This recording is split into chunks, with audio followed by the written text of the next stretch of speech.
Have you ever heard of The Secrets of Enoch? The second book of Enoch? So looking through this book, and actually it's got some really interesting stuff in it. Actually started off just trying to study the topic of the morning star.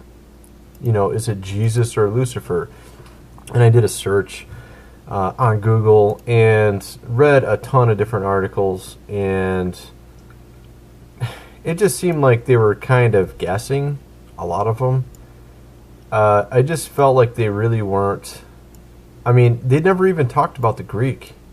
You know, what does it say in the Greek and Hebrew? And I already knew that there were different words. Like, okay, what I'm referring to is 2 Peter 1 verse 19 and Revelation 2:28. I will also give him the morning star. In Revelation 2:22-16, I, Jesus, have sent my angel to give you this testimony for the churches. I am the root and offspring of David and the bright morning star. And then you have Isaiah 14, verses 12 through 15. How you have fallen from heaven, O morning star, son of dawn. You have been cast down to earth. Actually, the term they use is Lucifer from the Latin. Who was once laid low the nations. You said in your heart, I will ascend to heaven. I will raise my throne above the stars of God. I will sit enthroned on the mount of assembly, on the utmost heights of the sacred mountain. I will ascend to the top of the clouds. I will make myself like the Most High. Okay, so you've heard these verses before. And I'm reading around, and, you know, there's this, a lot of these YouTube videos saying, oh, look, see, the Catholic Church is singing to Lucifer. And what's going on there? I think it's kind of, I'm kind of in the middle on it. Let's just put it that way. Because St. Jerome, when he translated the Latin Vulgate, used the same term for Isaiah 14 when it says morning star, and Revelation 22:16 when Jesus says, I'm the bright morning star. So it sounds like, basically the exact same word is used to refer to the devil and to Jesus. Okay? But that's only in Latin. Okay? If you actually look at the Greek, and if you look at the Hebrew, you'll notice they're actually different words. And actually, when I say Greek, that's probably best to just use Greek, because you have the Greek New Testament, you got the Greek Septuagint, and they're actually completely different words.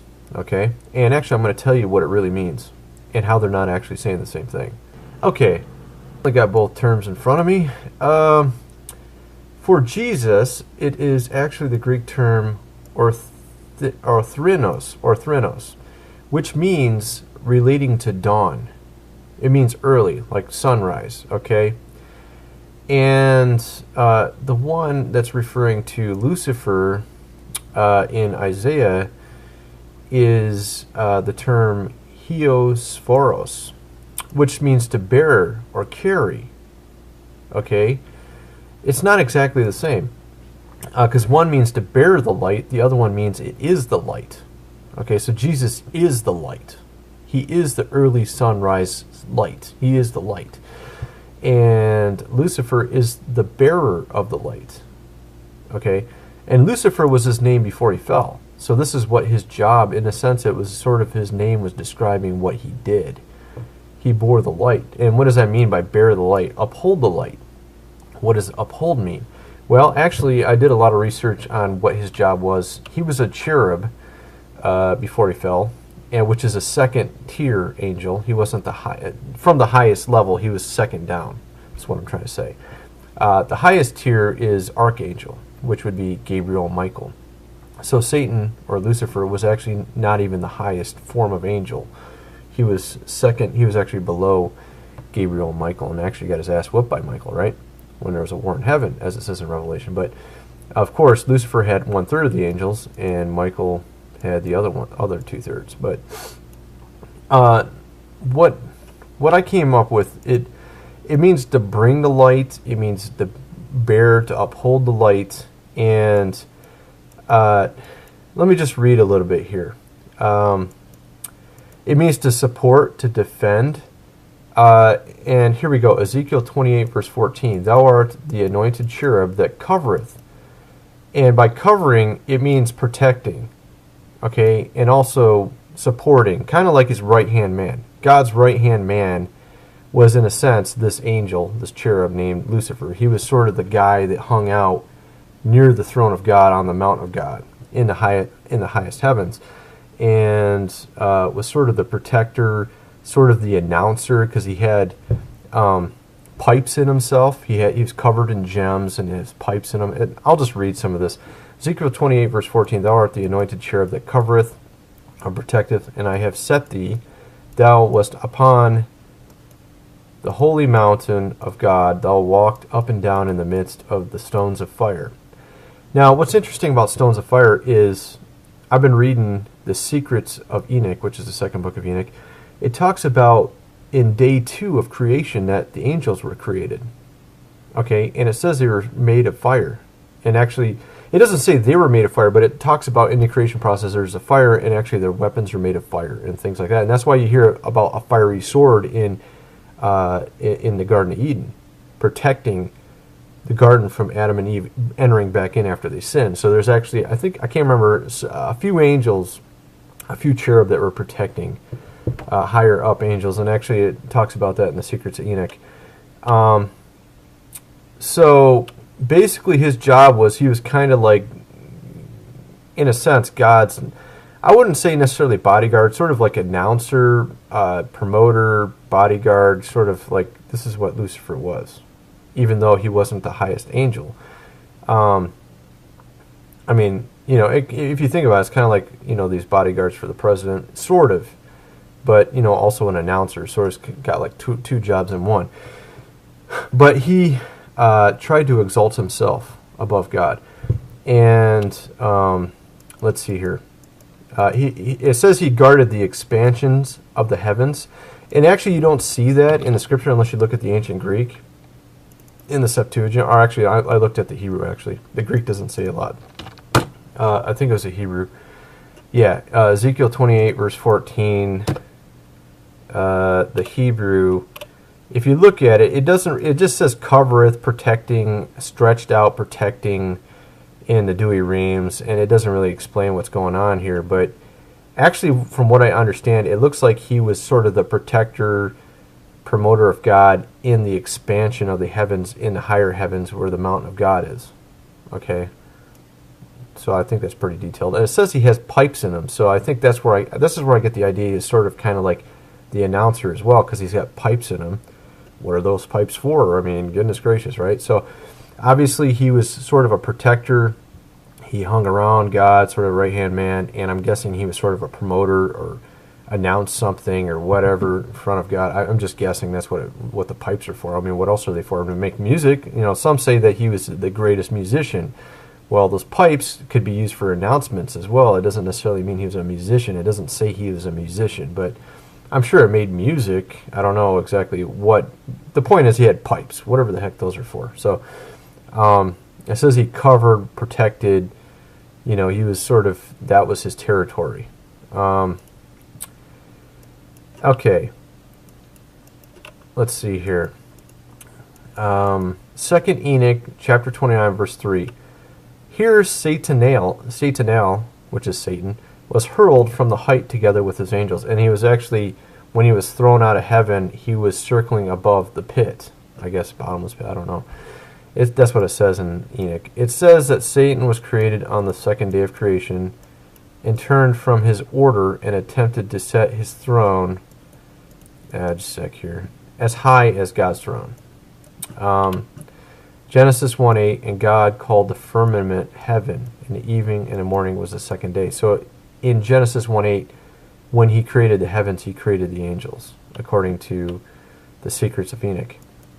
And then it also indicates that we are angels. Not an angel, but we are second angels, sort of like a different form of angels. So actually, this is what the Secrets of Enoch says. So this is why when people have NDEs, near-death experiences, they say angels look just like humans. It's probably because we're made in sort of like a second version angel or something. We're not angels, but we're very similar. And it even says in scriptures we're made a little lower than the angels, and it says in the Secrets of Enoch that we're secondary angels. So that means we're a little lower. You see what I mean? And actually, I'll read it. I conceived a cunning saying to say, I created man from invisible spiritual and from visible physical nature. Of both are his death, life, and image. He knows speech like some created thing, small in greatness, and again great in smallness. And I placed him on earth, a second angel, honorable, great, glorious, and I appointed him as ruler to rule on earth, and to have my wisdom. And there was none like him of earth, of all my existing creatures. And that's chapter 29, verse 12. It says also God knew that we would sin before we sinned in the Secrets of Enoch. Verse 15 of chapter 29, for I have seen his nature, but he has not seen his own nature. Therefore, through not seeing, he will sin worse. And I've said, after sin, what is there but death? So he already knew we were going to sin when he created us. It says only 7,000 years, and then after eternity in this book. Actually, there's many pseudepigraphical books that indicate there's 7,000 years. And we're coming up on the last day, which is the last 1,000 years. So it's really close, okay? The end times are very close, based on just all the pseudepigraphical data I've seen, all the biblical data. One day is 1,000 years. We live in a week, 7,000 years. The last day is the day of rest when Jesus is on the throne for 1,000 years. And then after that, eternity is what it basically says. And actually, here's verse 1. And I appointed the 8th day also, that the 8th day should be the first created after my work, and that the first 7 revolve in the form of 7,000, and that at the beginning of the 8,000 there should be a time of not counting, endless, with neither years, nor months, nor weeks, nor days, nor hours. Okay. Also in this Secrets of Enoch, or the second book of Enoch, God speaks of himself. He says, I am self-eternal, not made with hands, and without change. My thought is my counselor, my wisdom, and my word are made. My eyes observe all things, how they stand, hear, and tremble with terror. If I turn away my face, then all things will be destroyed. So if God wants to, he could destroy us just by thinking us out of existence. Which makes sense, because I think there's a lot of intriguing science about how we're actually in a hologram. And that reality, that particles are they really particles? You know, is it more of a magnetic field? Is it a wave? You know, what is an atom? What is an electron? Is an electron actually a particle, or is it a field? You know, so a lot of these people are actually, and there's actually, I did a video on this where there's actually someone who presents that our universe is a hologram, and it actually works out mathematically as well, that we are actually living in a hologram world. Okay, that our physical world is a hologram. It says here, devil's jealousy of man. They may also use the name Lucifer when speaking of Satan's motive for rebelling and of the nature of his sin, which Origen, Chrysostom, Jerome, Ambrose, St. Augustine attributed to the devil's pride. Irenaeus, Tertullian, Justin the Martyr, Cyprian, and again Augustine attributed to the devil's envy of humanity created in the image of God. And actually I wanted to add it to that's something I read on a website, and I wanted to add to that when I read the life of Adam and Eve, that was the sin of the devil. I mean, well, one of the sins, it says he wouldn't worship God's image. And God pointed out how man was made in God's image. And the devil was jealous and envious of it, and he didn't want to praise God for it, I guess is basically what it says, if I recall correctly. So it's because of humans, because of us, that the devil is jealous and angry and all this type of stuff. Now, you know, there's a lot of people think that angels are just spirits, which I don't believe is the case. I mean, it's very clear that Abraham fed them. Lot took them into his house. They bow down and worship God. A spirit can't bow down, you know what I mean? Well, maybe you could argue they could, but I mean, the fact is they eat, they do things like this, and it says that you can entertain angels unaware. Now, the question is, are they, now some might say they can take physical form, you know, when they want to at will, which, you know, you could debate, is that truly physical form, or is that just physical form when they want to be physical form? The fact is they can take physical form, period. Okay, they're not just spirits. I think it's that's sort of the end point of the whole thing. And it doesn't matter, you know, if you think they're physical at all times, or they can be physical when they want to be, or whatever, dude. The point is they have a physical nature to them as well. Otherwise, how would they mate with humans? Because it says that we're second, a little lower than the angels. We're secondary angels, which makes sense that God would create us in the same DNA type of structure as angels. And it actually says there's abnormalities when they did mate. They had 6 fingers, 6 toes. They had giantism. They became giants. Sort of kind of like, when you crossbreed a lion and a tiger, you can get a liger, which is much, much bigger than a lion or a tiger because it has giantism as well. It doesn't have the growth inhibitor in its DNA. And it depends on the sex of the lion and the tiger that you mate. And maybe it's the same way with angels and humans. If they mate with one sex of each, there's no growth inhibitor, which makes them giants. You see what I mean? And actually, we see that even in just human, it happens in abnormalities with humans as well. Like Andre the Giant had this giantism disease or whatever you call it. I can't remember what you call it, but he just continued to grow his whole life. But of course, he was fully human. But I mean, you see what I'm trying to get at, though. He had sort of a disease, I guess you would say. Okay, so I just wanted to cover that a little bit. That was basically what I studied, and I think it covers a lot of stuff. I mean, it tells you who the devil was before he fell. It tells you that, he wasn't even the top tier angel, for one. He did have his own order, which he drew a third of the angels with him in his fall. Okay, he was a cherub, which is a protector, sort of like a bodyguard / I don't know, announcer or whatever the heck it is, around God. And cherubs. And then there was also cherubs put in place in the Garden of Eden to keep Adam and Eve out after they sinned as well. Archangels, I guess, would probably be more like generals or something. They run militaries or something like that. They're not the same as a bodyguard, obviously. So I mean, that's kind of what it is. And by light bearer, like I said, with the whole Lucifer thing, the devil was the light upholder. He was kind of like the bodyguard of God. But God is the light. You see, there's a big difference between the light upholder and the light.